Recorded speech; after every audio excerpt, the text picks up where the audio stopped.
Percobaan 1. Titik lebur es. Alat dan bahannya meliputi statif, termometer, tripod, kasa, bunsin, es batu, dan bejana kaca. Termometer juga. Nah, ini suhu es yang sebelum dipanaskan sekitar minus 3 derajat. 2 menit pertama setelah dipanaskan, suhunya masih mencapai 0 derajat. Setelah itu 2 menit kedua mencapai 33 derajat dan es mencair seluruhnya dan mulai mendidih di waktu 20 menit. Kesimpulan, perubahan wujud es menjadi cair disebabkan karena pemanasan. Hal ini terjadi es menyerap panas, maka suhunya naik, terjadi proses peleburan daripada. Percobaan 2. Perubahan wujud padat menjadi gas dan sebaliknya. Alat dan bahannya ada tabung reaksi, bunsin, penjepit tabung, parafin, kapur barus, yodium. Percobaan pertama yaitu pada yodium yang masih berbentuk padat. Bila dipanaskan, yodium akan menguap. Yang kedua, parafin dalam bentuk padat. Setelah dipanaskan, parafin akan mencair dan menguap. Yang ketiga, kapur barus, yaitu perubahannya padat, mencair, dan menguap. Kesimpulan, yodium, kapur barus, parafin merupakan benda padat yang dapat langsung berubah menjadi gas pada suhu kamar tanpa melalui proses mencair dulu. Perubahan wujud cair menjadi gas. Percobaan 3. Peralatan dan bahannya sedotan, tabung reaksi, bejana diisi air dingin, lilin mainan, dan ketel uap.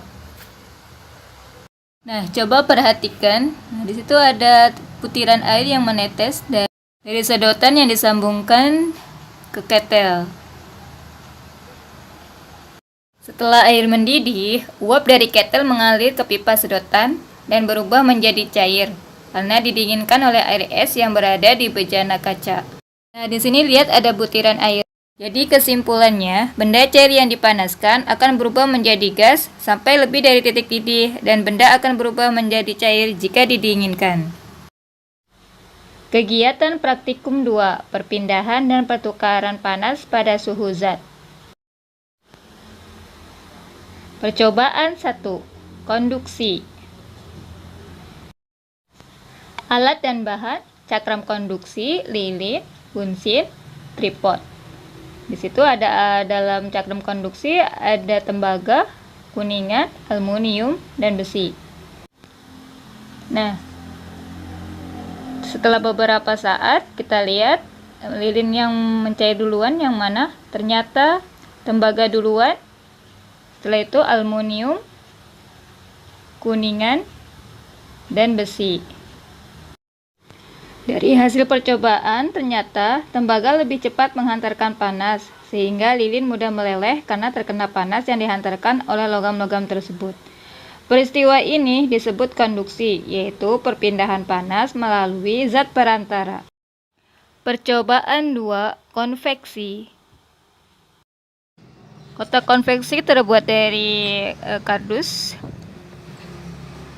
Sebelum dinyalakan, asap tidak masuk ke kotak konveksi, malah cenderung keluar. Setelah lilin dinyalakan beberapa saat, di dalam kotak konveksi akan mengalami kenaikan suhu sehingga mengakibatkan asap yang masuk ke cerobong 1 akan dikeluarkan menuju ke cerobong 2. Kesimpulan, saat lilin dinyalakan, maka asap keluar mengalir melalui cerobong 1. Hal ini terjadi karena nyala lilin menyebabkan suhu di dalam kotak konveksi panas sehingga tekanan udara meningkat yang mendorong asap mengalir melalui cerobong 2. Jadi konveksi adalah perpindahan panas tanpa melalui zat perantara. Percobaan 3, konveksi dalam air. Peralatan yang digunakan ada bejana berisi serbuk gergaji, kasa, bunsin, dan tripod. Saat bejana belum panas, serbuk gergaji yang ada di dasar ada pula yang berada di permukaan air. Nah, saat bejana mulai memanas hingga air di dalamnya mendidih, serbuk-serbuk gergaji tersebut bergerak berputar-putar mengitari aliran air. Yang semula berada di atas berputar ke bawah, begitupun sebaliknya secara acak. Nah, maka kesimpulannya dari percobaan tersebut dapat disimpulkan bahwa pada air yang mendidih terjadi peristiwa konveksi, yaitu perpindahan panas karena perbedaan massa jenis antara bagian zat yang panas dan bagian zat yang dingin. Hal ini diperlihatkan oleh serbuk gergaji dari bawah ke atas, begitupun sebaliknya mengikuti aliran air secara acak. Percobaan 4. Radiasi. Alat yang digunakan ada lampu hitam dan lampu putih, termometer, lilin mainan, dan lilin, serta triplek. Termometer sebelum dipanaskan sekitar 30 derajat Celcius, dan setelah dipanaskan dengan lilin di kedua sisinya, setelah beberapa menit mengalami kenaikan menjadi 34 derajat Celcius. Nah, pada lampu hitam suhu awalnya 30 derajat, setelah dipanaskan menggunakan lilin mencapai 37 derajat Celcius. Kesimpulan: bola lampu hitam berfungsi sebagai penyerap panas untuk menambah atau meningkatkan tekanan udara. Sedangkan bola lampu putih memantulkan panas sehingga udara di dalamnya tidak mengalami pemuaian. Hal ini dibuat sedemikian rupa agar dapat membuktikan bahwa radiasi menghantarkan panas atau kalor. Kegiatan praktikum 3. Perubahan panas pada suatu zat. Percobaan 1. Perubahan panjang atau muai panjang. Alat yang digunakan ada statif, kawat tembaga, kapas, spiritus, alat timbangan, dan kawat nikelin. Setelah kawat dibalur dengan kapas dan dikasih spiritus, setelah itu kita bakar. Nah, setelah pembakaran ini terjadi pemuaian pada kawat, tembaga, dan nikelin. Setelah selesai pembakaran, kita ukur berapa panjang pemuaiannya. Dan ternyata kesimpulannya sebagai berikut. Nah, dari logam-logam tersebut yang mengalami pertambahan panjang paling besar adalah nikelin sebesar 0,4 cm, tembaga 0,2 cm, dan kawat 0,1. Karena nikelin terbuat dari bahan yang paling elastis sehingga lebih cepat memuai. Percobaan 2. Pemuaian zat cair. Alat dan bahan yang digunakan ada baskom berisi air panas, sedotan, pewarna merah, botol minuman bekas, dan lilin mainan.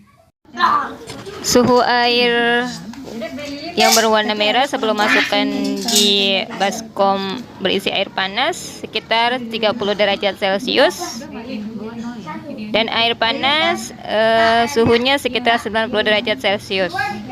Dalam waktu 5 menit, air merambat pada pipa dari plastisin dengan ketinggian berubah-ubah. Setelah 5 menit suhu air dalam baskom menurun menjadi 60 derajat.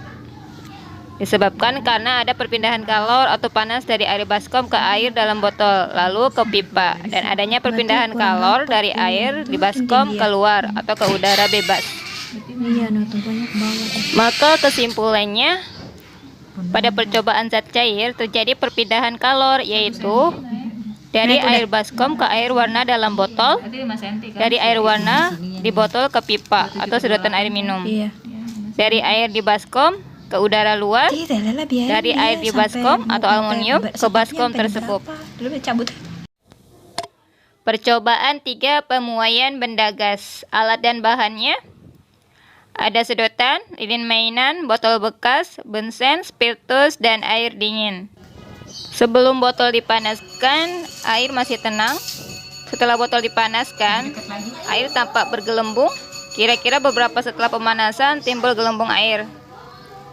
Nah, dari percobaan pertama ini, kita dapat membuktikan bahwa pemuaian benda gas terlihat pada gelembung-gelembung air di dalam baskom tersebut. Kesimpulannya, benda gas akan memuai jika dipanaskan atau diberi panas. Percobaan pemuaian cara 2. Alat dan bahan yang digunakan Ada botol bekas, balon, dan baskom berisi air panas. Dalam percobaan ini suhu air panas sekitar 90 derajat Celcius. Posisi balon sebelum dimasukkan ke air panas, kempes, dan setelah beberapa menit dia akan memuai. Dengan adanya balon yang semula kempes, karena adanya pemuaian benda gas, balon menjadi mengembang.